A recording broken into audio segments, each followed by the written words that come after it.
Hi everyone, it's Jerry. This is game 1 of 2 from the finals of the 2025 Freestyle Chess Grand Slam Tour Knockout.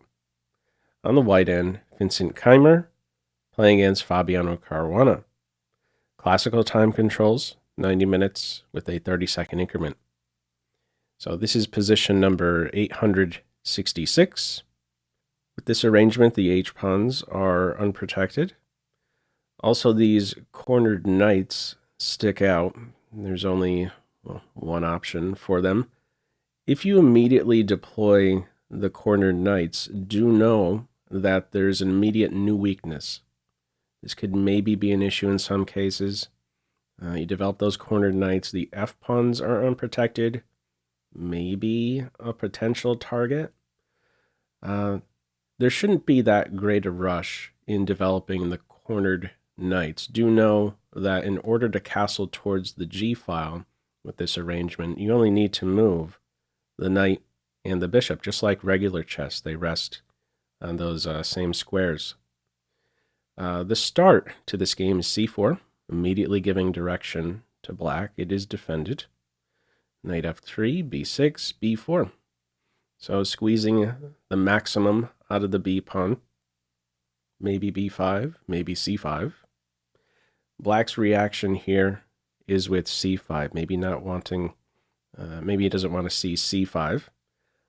Do know that there's a potential drawback in playing in this way with this setup.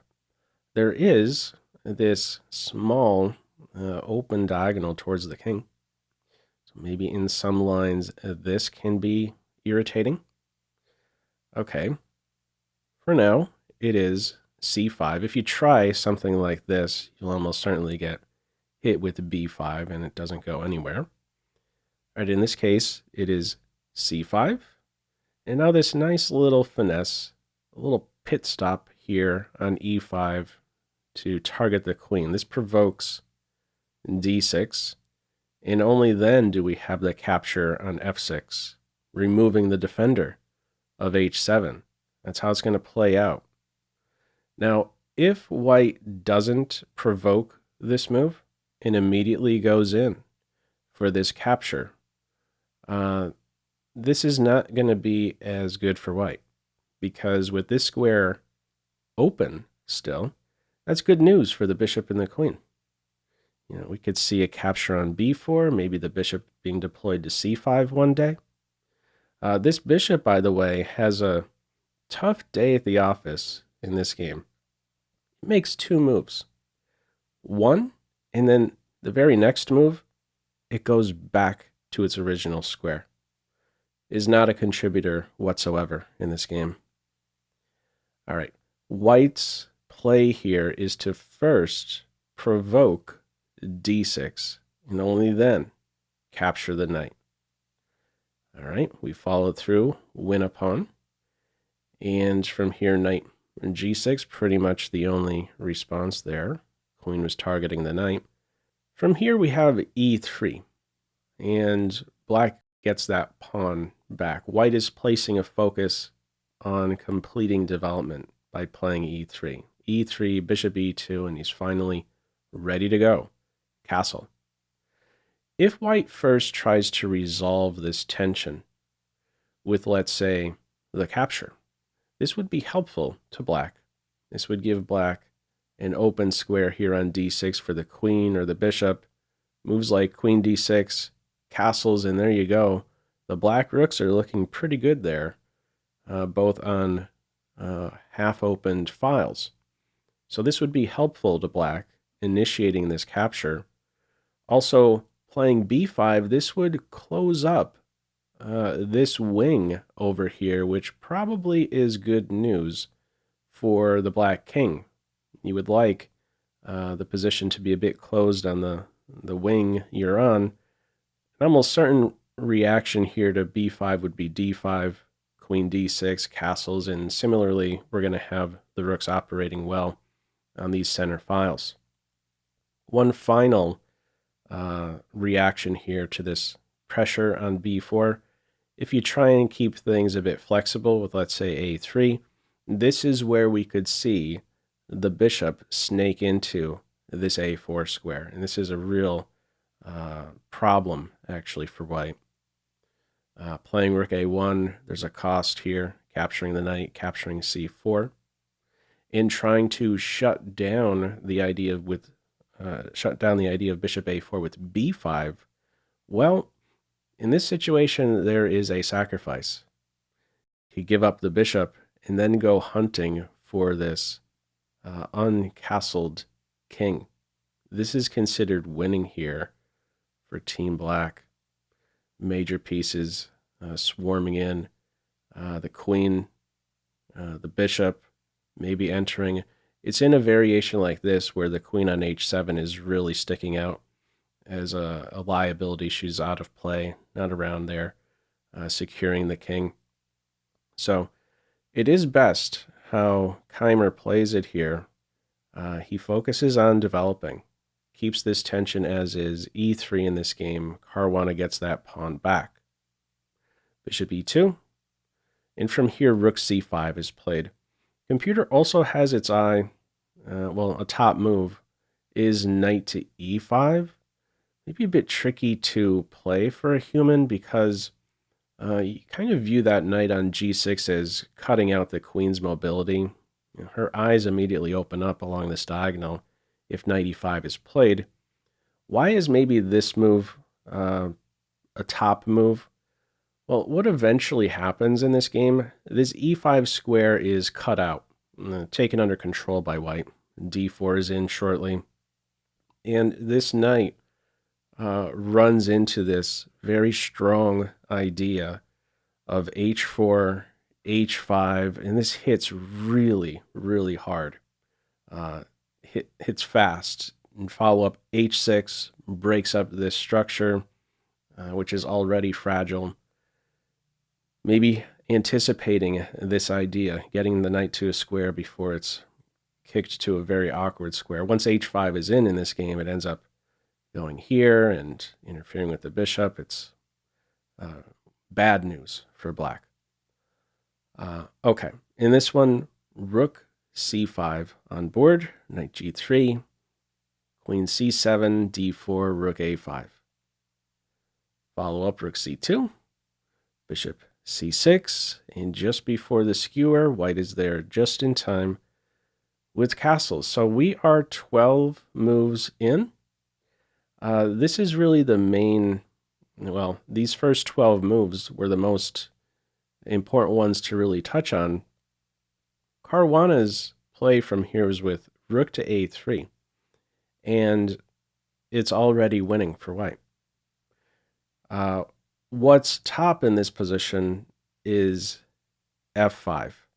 Now, I just want to point out that these first 12 moves, this arrangement here for white, very harmonious. I really liked how Keymer played these first 12 moves. Maybe, with this arrangement, it is a bit trickier for black to play given that first move, giving direction, and those ideas to capture on f6 and h7.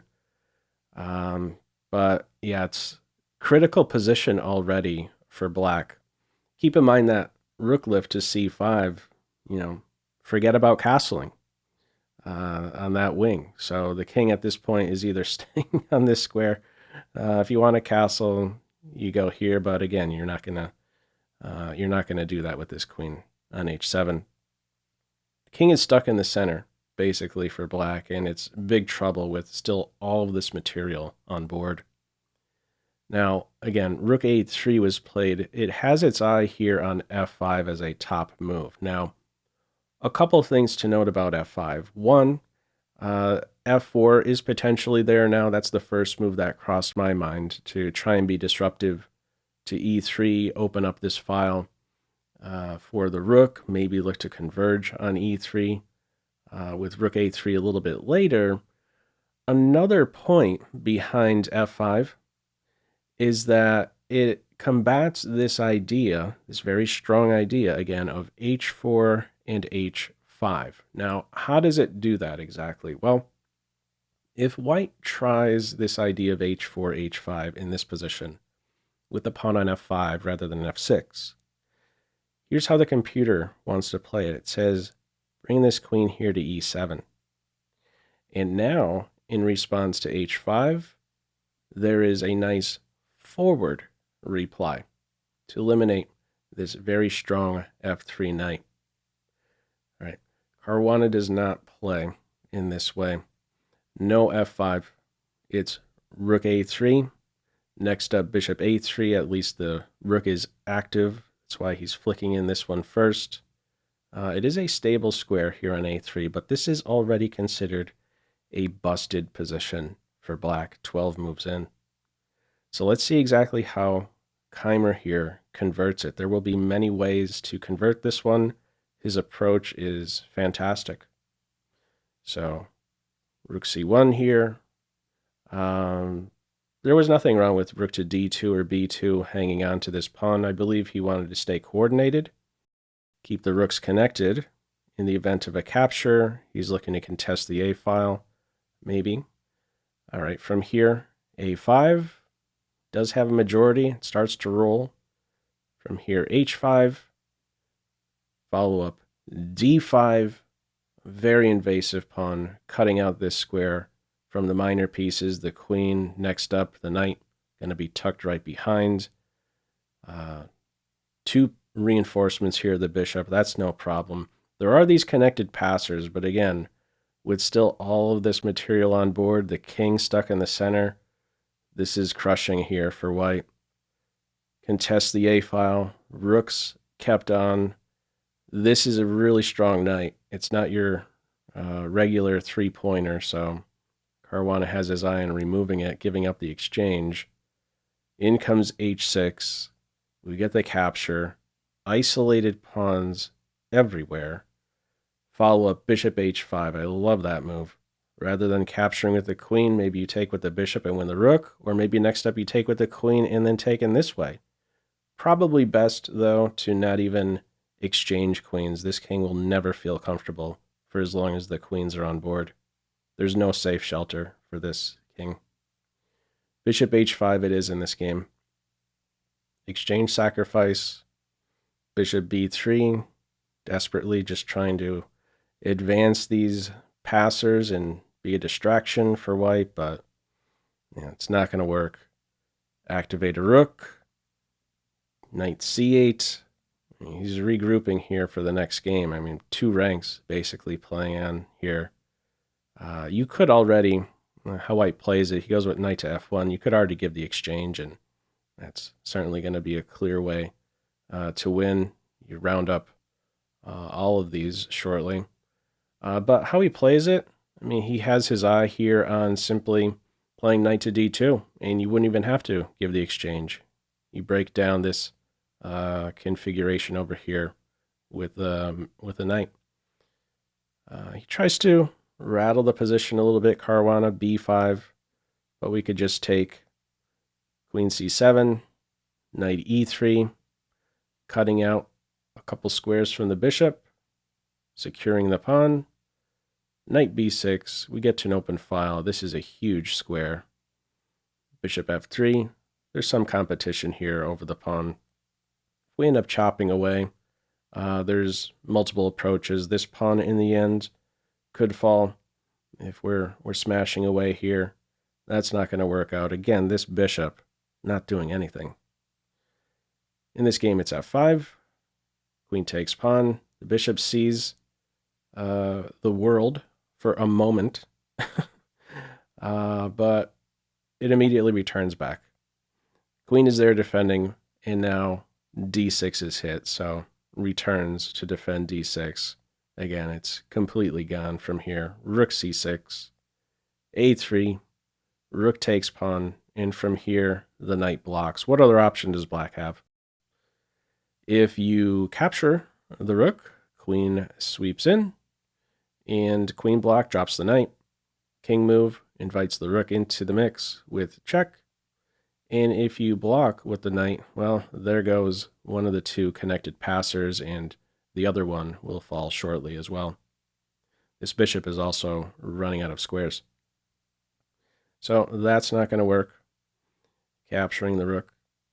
It's knight d7, going into a pin, And after rook a6, Caruana resigns. What are you even supposed to do in this final position? Completely frozen. Just looking at a couple forward moves. Well, first of all, this bishop doesn't have a move. Any bishop move, you lose the bishop. Looking at a couple forward moves, let's say this knight goes to b6. How can you continue? d6 is good. Targeting the queen. She has a responsibility. She'd have to stay defending the knight. But then comes queen f6 check. Two things going on with that d6. Queen hit, control over e6. You can't even block the check now. And wherever you go with the king, you're going to invite another piece into the attack. Any other variation, let's just look at one other one after the final move, rook a6. If queen takes b5, well, there's going to be a check here on the back rank, and you're going to lose the queen. You have to block with the knight, and there you go. The queen will be lost. We got that square covered. If you try to run, you're going to be running into checkmate on e7. So very nice win here again. After just 12 moves, this was already busted here for Caruana. Anyhow, what are your thoughts with this one? Feel free, as usual, to leave any feedback to this video in the comment section below. I hope you enjoyed it and maybe took a thing or two away. That's all for now. Take care.